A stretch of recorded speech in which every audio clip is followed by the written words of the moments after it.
Comunicación con Cristian Berardi, que es economista del Centro de Estudios de Scalabrini Ortiz, para justamente hablar sobre esta situación que vivimos en la Argentina. Bienvenido a esta edición de Ahora, muchas gracias por la comunicación. Buenas noches, ¿cómo están? Muy ¿Todo bien. bien? Bueno, sabemos que desde Scalabrini Ortiz vienen haciendo un seguimiento de la inflación.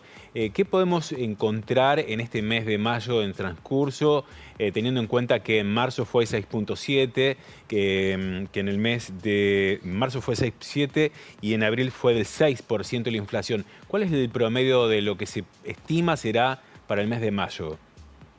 Bueno, mira, nosotros lo que venimos viendo en el centro de estudios, que lo hacemos, para la provincia de Santa Fe lo hacemos mensual, para la provincia también de lo que es tipo la comarca de Viedma Patagones también. En cambio, en Ciudad Autónoma de Buenos Aires, sí lo venimos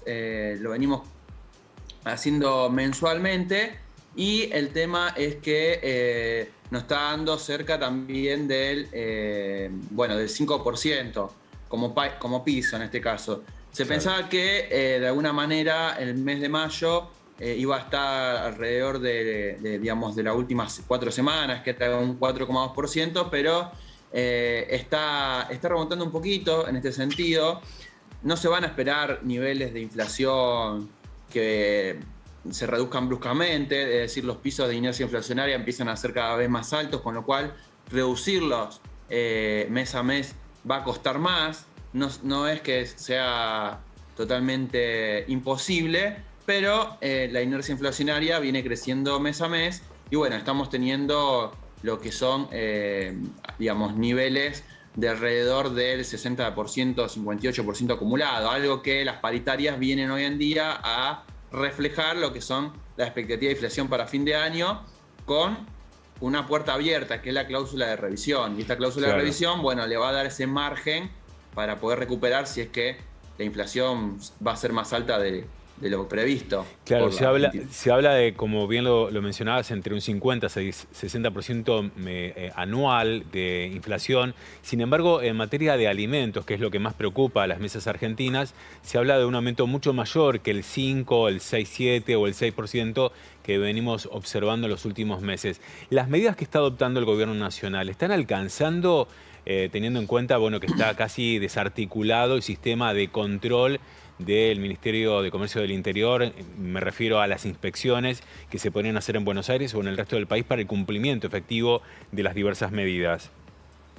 Mira, las medidas que nosotros veníamos reclamando, de una manera, en el centro de estudios, era un incremento del salario mínimo vital y móvil, que ahora se hizo un adelantamiento del mismo, que va a pasar a ser ahora en mayo es 38.940 y a partir de junio va a ser 42.240 y 45.000 a partir de agosto. Están dando un incremento que empieza a tratar de recuperar lo que era estos aumentos excesivos de inflación que había surgido en febrero y en marzo, que eran imposibles de resolver con salarios que venían en un incremento del 53%. Por ejemplo, para marzo teníamos un incremento, para hablar de una base, ¿no? Claro. Salario mínimo vital y móvil con un 53% y el índice de inflación se había ido al 55%. Entonces, después se fue a abril con un 58% y ahí el incremento de 33 a 38 fue un 65% del salario mínimo vital y móvil.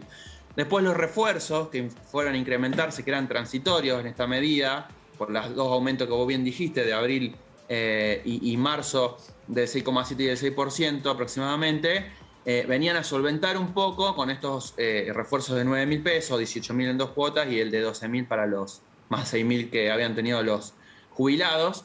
Con lo cual, si era una medida transitoria, íbamos a estar en problemas para los meses siguientes, que hubiera inflación y no estuvieran más estos refuerzos. Entonces, estos incrementos del salario mínimo vital y móvil hace que la inflación es automáticamente, porque es una base, de Sí. esto se calculan muchos salarios, como fondo de desempleo, como la jubilación mínima, que es el 82% de este salario mínimo vital y móvil, empiezan a incrementarse y ya dejen de ser refuerzos para ser medidas permanentes. Y de alguna manera empiecen a mantener el poder adquisitivo que se había perdido con estos fuertes incrementos, más en Sí. los estratos que menos ganan, digamos, de ingresos sociales, porque gastan más dinero, gastan mucho más proporción de su sueldo y su salario en alimentos y en lo que es los servicios de vivienda, como es el alquiler, que esos dos rubros vienen subiendo muy fuerte y por encima del promedio de lo que es la inflación general. Claro, inyectar dinero a través de salario es importantísimo para lo que es la movilidad económica, pero por último, para consultar este punto,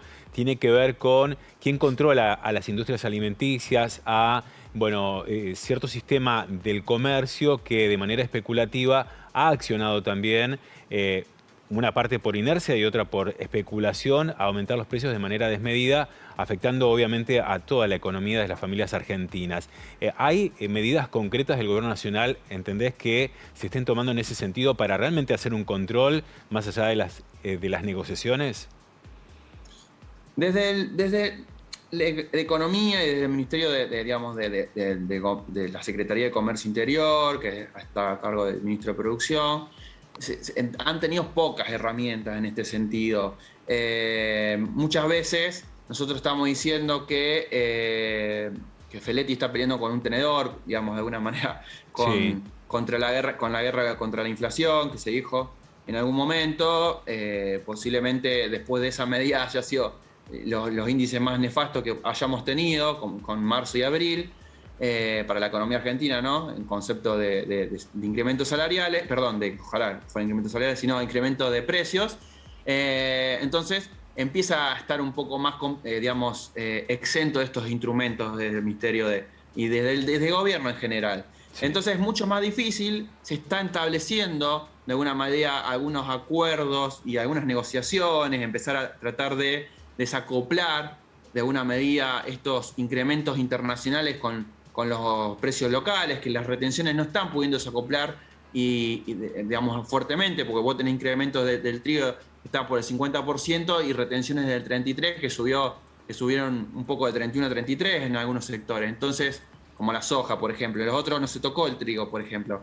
Pero tampoco si vos lo subieras 10 puntos, tendrías que establecer 40% más Y acá está pasando, por ejemplo, lo que era el fideicomiso del trigo, en alguna medida que iba a solventar esto, pero hay otro problema, que estos subsidios a estas molineras de harina, para recibir el subsidio, tienen que tener todas sus ventas en blanco y todos Claro. digamos.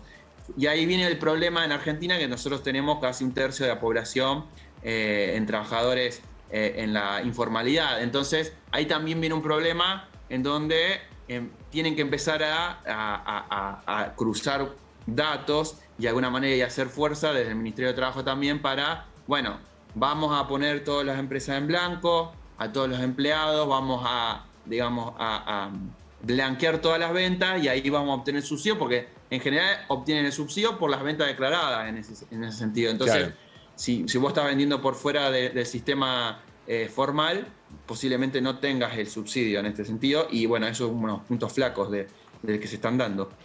Cristian, como siempre, muchísimas gracias por toda la información. Ojalá que la economía argentina finalmente se encamine, principalmente para que puedan las familias tener una alimentación sana y correcta y poder llegar a fin de mes, algo que se hace cada vez más difícil. Muchas gracias por toda la información. Bueno, gracias a ustedes por comunicarse. Hasta luego.